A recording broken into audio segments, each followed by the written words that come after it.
Le khedive Ismaïl, petit-fils de Mohammed Ali, qui a pris le pouvoir de l'Égypte en 1863.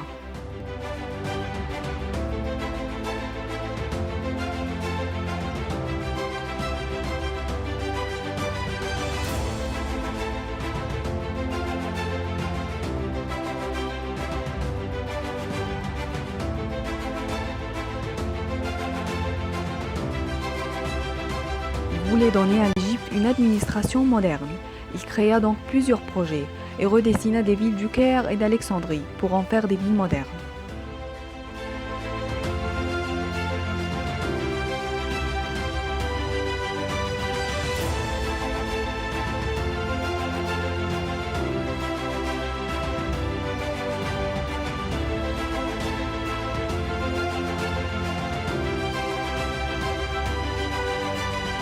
Mais tous ces projets gigantesques ont mené à l'augmentation des dettes de l'Égypte, la destitution du khedive en 1879 et son départ en exil à Constantinople où il meurt en 1895. Dès son obtention du pouvoir en 1863, il acheta un terrain en plein centre du Caire, où se trouvait une petite maison appartenant à Abdin Bey, un noble ottoman. Il acheta aussi d'autres vastes terrains qui entouraient cette maison, puis demanda de l'architecte français Coral Rousseau, avec un grand nombre d'architectes égyptiens, italiens, français et turcs, de concevoir un palais unique. Les travaux de construction ont duré 10 ans. Il a été donc inauguré en 1874 pour devenir le siège officiel du gouvernement au lieu de la citadelle du Caire qui avait été le centre du gouvernement égyptien depuis le Moyen Âge. La superficie du territoire est d'environ 24 fédans, dont 5 fédans furent consacrés aux bâtiments et 20 pour un jardin somptueux.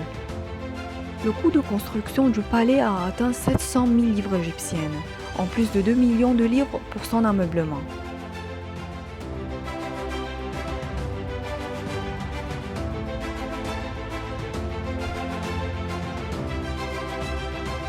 En hommage à l'impératrice française Eugénie, épouse de Napoléon III et qui est venue en Égypte à l'occasion de l'inauguration du canal de Suez, la porte est du palais a été baptisée la Porte de Paris.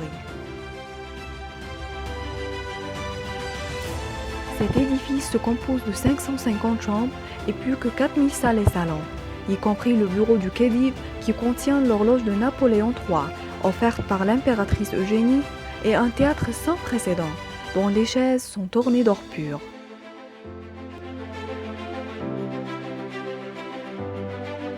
Au premier étage se trouve l'entrée principale, marquée par les statues classiques et les colonnes en marbre, une énorme bibliothèque et une pharmacie qui contenait les médicaments les plus rares.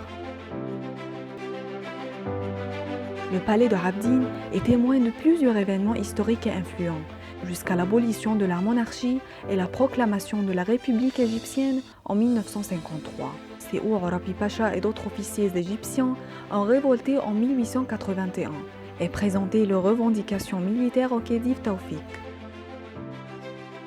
C'est là aussi, en février 1942, que des troupes britanniques se sont positionnées et ont forcé le roi Farouk à nommer Premier ministre le chef du parti de Wahb, Nahas Pacha, faute de quoi il serait contraint d'abdiquer.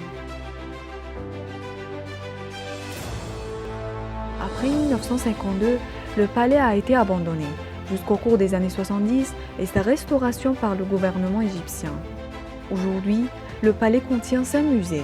Le musée des armements, le musée des argenteries, le musée des cadeaux présidentiels, le musée des médailles et des décorations et le musée des documents historiques.